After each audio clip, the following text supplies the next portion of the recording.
Sama, saya kadang suka heran. Orang berdoa minta sabar, tapi saat dikasih jalannya tidak menerima.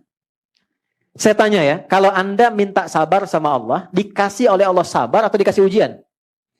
Pasti diberi ujian supaya merasakan kesabaran itu. Sebab kalau dikasih sabar langsung nggak mungkin. Ya kan? Coba lihat, Bapak Ula berdoa, ya Allah berikan aku kesabaran. Terus nggak ada hujan, nggak ada angin, Mas Baim pulang ke rumah. Nggak ada apapun. Sabar ya sayang. Kira-kira bagaimana responnya? Kamu sehat? Karena nggak ada apapun. Kalau Anda mengharapkan sabar, Anda pasti diberikan masalah. Kalau orang berharap kesuksesan, apakah langsung dikirimkan harta? Tidak. Kan diberikan pekerjaan. Kalau orang berharap kebahagiaan, nggak akan diturunkan langsung. Pasti diberikan jalan untuk saling mencintai, baru bahagia. Sama persis, kalau orang ingin jadi baik, maka Allah turunkan ujian yang menguji dia supaya belajar dari kesalahan, supaya jadi baik. Karena itulah orang kalau saat akan sholat, pasti punya salah yang dibawa. Maka bayangkan sebelum sholat, mata itu salah memandang. Mungkin. Boleh jadi sebelum sholat kepada anak salah melihat. Ini share ya. Apa yang saya biasakan. Mungkin kalau bermanfaat silahkan ambil. Kalau tidak Anda boleh tinggalkan. Saya itu pribadi yang menata diri untuk tidak pernah bisa marah pada anak-anak. Gak bisa marah. Sederhana. Anak kalau belum balik, Allah menilainya itu tetap dengan kekanak-kanakannya. Nggak ada hisab. Jadi kalau dia salah, itu nggak dihisab oleh Allah. Karena masih anak-anak. Jelas? Teman-teman sekalian. Anda punya teman. Temannya seringkali menjelek-jelekan Anda. Kemudian yang kedua, berbicara yang tidak baik tentang Anda di belakang.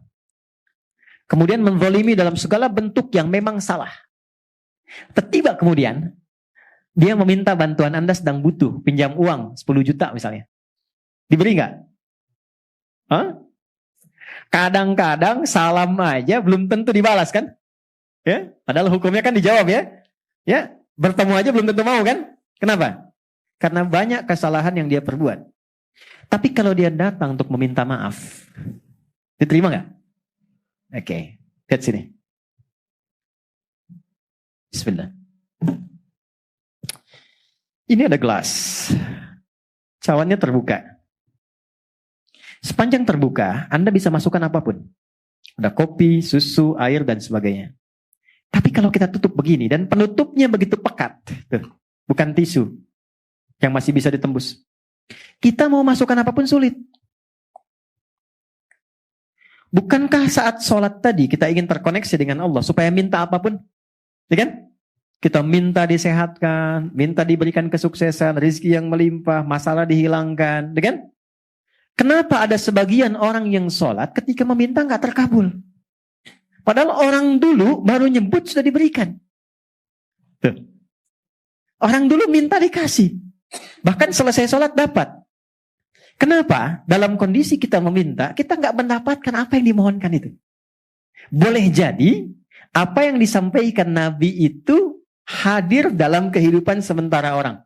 Saya nggak menyebut kita. Saya menjauhkan kata itu dari kita semua. Ada orang yang datang kepada Allah itu dengan maksiat yang dibawa, tapi belum ditobati. Jelas? Maka apa kata Nabi? Thumma dzakara rajulan. Nabi mengisahkan seorang lelaki.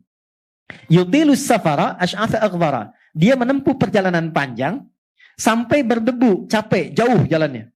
Yamuddu yadaihi ilas sama, dia ingin berdoa.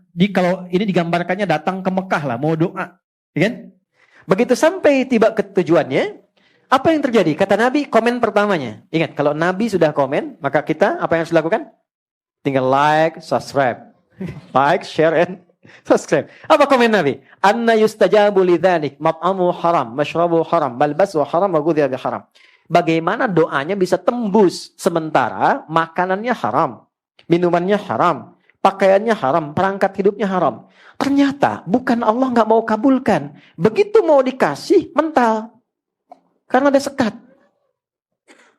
Itulah sebabnya, kenapa sebelum kita minta banyak dalam sholat, minta sehat, minta rizki, minta rahmat, minta segala hal, kenapa dimulai saat takbir dengan memohon doa taubat terlebih dahulu? Di pembuka awal. Pembuka awal yang mengawali sesuatu dari mulai asalnya itu dalam bahasa Arab disebut dengan iftitah. Kalau pendek, kalau agak panjang disebut dengan istiftah. Itulah sebabnya kenapa kita saat takbir langsung membaca doa iftitah atau istiftah untuk membuka semua sekat-sekat yang kurang baik yang selama ini Allah nilai kurang bagus, sehingga setelah terbuka kita bisa minta apapun yang dimohonkan kepada Allah. Ada 9 jenis doanya, dari mulai yang pendek sampai yang panjang. Kalau pendek namanya iftitah, kalau panjang namanya istiftah. Atau kadang untuk mewakili keduanya, baik itu pendek ataupun panjang. Oke, teman-teman biasa baca doa apa? Gak apa-apa. Iftitah. Allahumma ba'id baini wa baina khataaya kama ba'adta bainal masyriqi wal maghrib. Ada yang baca Allahu akbar kabira, alhamdulillahi katsira? Ada yang baca wajjahtu wajhiya alladzi fataras samawati wal ardh? Ada? Baik. Pertanyaannya, tahu nggak maksudnya apa? Paham nggak gitu? Kita baca tanpa paham, dapat pahala dan gugur kewajiban, mengangkat kewajiban. Tapi kalau kita baca paham artinya, maka pemahaman itu memberikan dampak pada jiwa kita. Sehingga menggugurkan dosa-dosa yang pernah kita lakukan dan berubah kita menjadi semakin lebih baik.